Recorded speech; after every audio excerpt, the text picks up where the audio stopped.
by the time you get to a fourth movie? Yeah, I think there are several things that work to Transformers' advantage.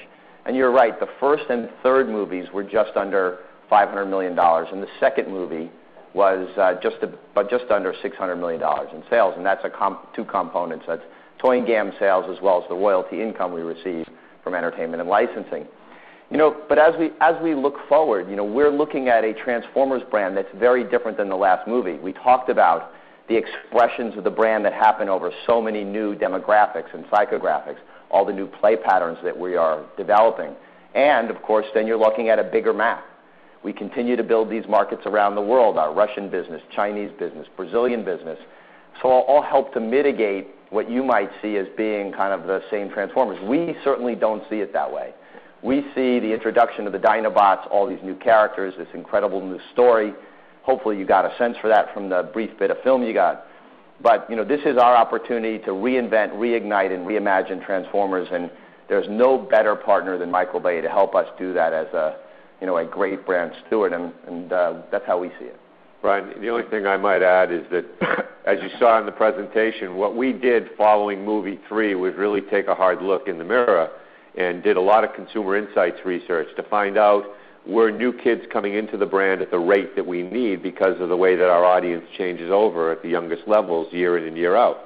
And what we found is that we had actually made our product, in many ways, too much for the initiated, the hardcore fan, and not enough to recruit new children into the franchise.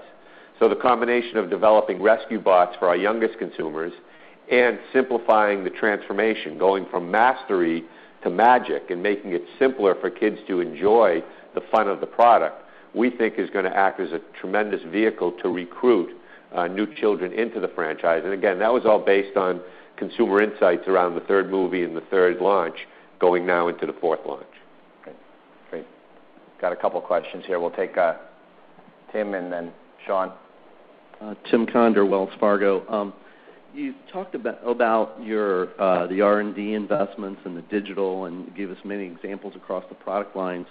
Can you talk about, say, over the last 5 years, by doing that, and maybe I'm stating the obvious here, but if you could expand on it, how are you gathering what I would think would be additional big data imprint as those consumers hit your websites, hit YouTube, everything?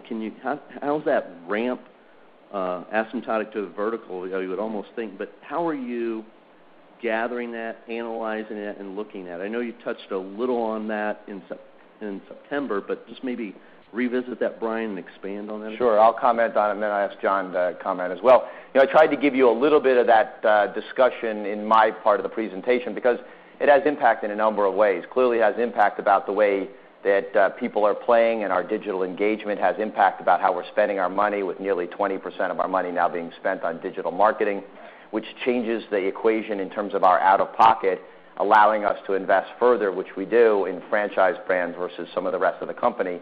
And it also allows us to invest more in our emerging markets as a percent because, again, we're going after the growth, and so we're investing behind that growth. The other part about it is we do have a much clearer sense of what people want to do and are doing with our brands. And I think the teams talked a lot, Eric talked a lot about all of that user-generated content. Well, that's information that we are tracking. We understand and are encouraging them to, whether it's YouTube or some other streaming service, whatever they might be doing online or what they're doing with our games, we have a clear sense of where our consumer is going. John, you want to comment further? Yeah, it's a great question. They say that these days one of the closest relationships in a company is between the CMO and the marketing organization and your chief information officer and your data analytics. And Steve Zoltik, our CIO, is here with us today. And in addition, on September, you heard from Victor Lee, who runs our digital marketing. And really the relationship between all of us is that we're digging through data constantly, and we take a real-time approach to it to inform our decisions going forward. And I think a lot of the product innovations and the targeting of that product innovations to specific segments is really based on the heightened understanding that we have of our consumer globally today. And you're seeing that. And we have continued to develop more sophisticated data analytics programs that help us understand exactly that path to purchase. And digital engagement, and Brian mentioned with the increased percentage of our marketing spend on digital engagement, one of the side benefits of that is understanding our consumer better, what resonates with them, what their path is, and then how we can react to that accordingly. So I think you're seeing really with this product line and marketing that we put together for 2014, the culmination of a couple of years of us really analyzing that data, investing in systems that Deb mentioned to make sure that we understand consumer behavior better. Okay. I think the next one was Sean. Oh, I had one last one. You're not letting go of the microphone? All right. On Disney Princess and Sophia the First, has that relationship expanded in the last year along with what you've done otherwise with Disney? Yeah, there are elements of the business in Play-Doh business and in games that have expanded over the last year, and this is some of the first new elements that we're putting into the market around those ideas. Okay, Sean. Sean McGowan from Needham. One quick question for Deb. Are the margins on value-priced items comparable to the same type of item that wouldn't be so value-priced, or are you actually taking a margin hit? No, they are comparable margins to the rest of our business. Okay. Then a deeper question. From my understanding, the profile of the relationship of gross margin and advertising spend in entertainment-heavy or entertainment-light years would suggest that in an entertainment-light year, you might actually see an increase in the advertising to sales ratio. We didn't see that this year, and we also didn't see an increase in sales. So as we look back, did we underspend on advertising, and is that part of why in an entertainment-heavy year we should expect the advertising to sales ratio to go back up? Yeah, so if you look at it and you think about the part of the business that I tried to outline, clearly we talked a lot about our franchise brand growth, but I tried to get you down to the 85% of our business that effectively, with the exception of the comp on entertainment, really grew last year. The parts of the business that weren't around entertainment all grew for us. And so we are seeing this change, and we are at an inflection point about this digital engagement, how effective it is of spending. And so what we're really saying is that 10% A to S is not a 10% that gets laid out all around the world. In fact, almost every country around the world has a slightly different ratio. It's just the amalgamation, the math of what we're doing by market. So in the emerging markets and in some of our other high-growth areas, we're spending at a much higher rate. In this year, as we continue to move the momentum on our franchise brands, on average, we are spending more on franchise brands. We think we have momentum in several of our franchise brands. We're just trying to signal to you that we may spend more in those areas. And we're also dealing with this digital changeover, that transition, the transformation of our spend, which in fact may have a positive impact on the overall cost as a percent of sales. And that's why I said to you, just give us a year or so, use the 10% low end of the range, 10% in your modeling, and then over the next year or two, we're going to be able to come back to you and communicate the kinds of savings we've been able to achieve, what our content spending around 1.2% of sales on our own content, the 7%, circa 7% on our partner brands' content in support of their initiatives, what that all means. So, again, we're not trying to give you some kind of a long-term signal to the negative. In fact, we're saying overall it may trend positive, but we're right in that inflection point. And do you feel that the spending should have been higher last year? No, I think we spent, and John can talk about this as well, and he and his teams put this together. You saw some great growth from several of the areas of the company. Our new initiatives got off, and we spent healthily behind those new initiatives. I don't know if you want to talk further about that. Yeah, I mean, our proof points last year in terms of our new launches like Nerf Rebel and Equestria Girls, those are the things that we really wanted to show to ourselves and to the world, the ability of our franchise brands to flux. And so we did heavy up our marketing on those new launches to really gauge the effect of that, and we saw some good results from that. In terms of overall marketing spend, Sean, I think we meter it out through the year and heavy up at certain times, obviously, when other folks do too. But we're also looking at ways to maybe be more opportunistic at times of the year when those opportunities exist. So this year, for example, in January, we've launched this whole Marvel Hero Mashers line, and we're supporting it with advertising at a time of the year maybe when other folks aren't advertising as heavily.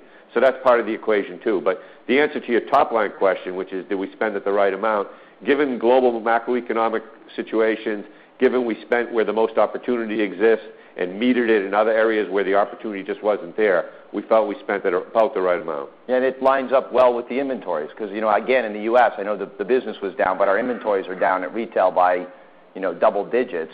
So what we saw in the holiday season in the U.S. business were the challenging economic situation, consumers coming later, retailers being more inventory conscious. And so we took some prudent decisions about inventory. And obviously, we had some sellouts. Samantha talked about some of the product lines that were selling out around the girls' business because we didn't have certain inventory in certain places. It didn't mean we wanted to put inventory in other places into the market.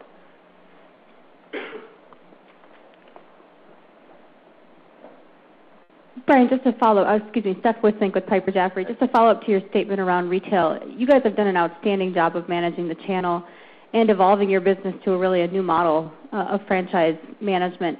Can you talk about the evolution of your retail channel? You're still somewhat reliant on an antiquated legacy distribution framework. So if you could talk about maybe some of the consumer insights and how that's changing the conversation with your retail partners, that'd be great. I think that antiquated system you're talking about are our great global retail partners. And I did tell you that the youngest kids really enjoy and still want to purchase at retail. I mean, there's a lot of querying going on, and we're seeing more and more of it in developed economies even happening. The trends are happening even more with mobile phones, even more than a laptop or a desktop computer.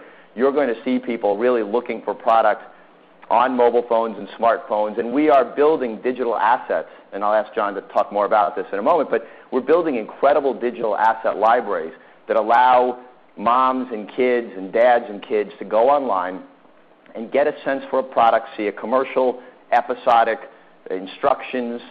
It might be a link to some other parts of the brand that explain where this fits within the story, and that's all part of building those digital assets. Our sales online certainly accelerated last year. We would expect them to continue to accelerate, and we're working with both pure play online sellers as well as brick and mortar stores and great partnerships that also have online, and we're growing in both places. I don't know if you want to comment. Yeah, what I would add to that is that Viba Tinga, who's our Chief Commercial Officer, and his team have done a great job helping us to really understand as an organization the different needs of different channels.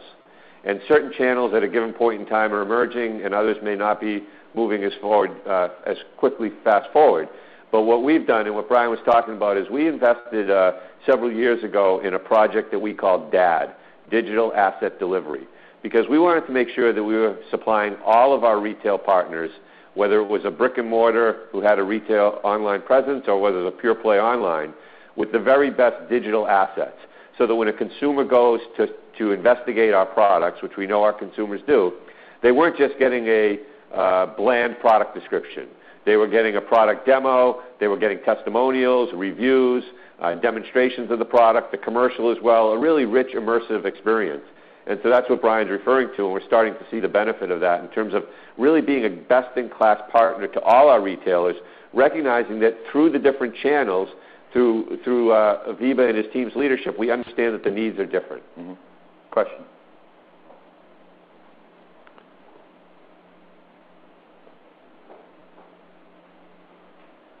No other questions? Okay. Well, I have just one last thing I'd like to say while we're still on webcast, and then I'm going to turn things over to Deb. So 27 years ago, Wayne Charnas started with us.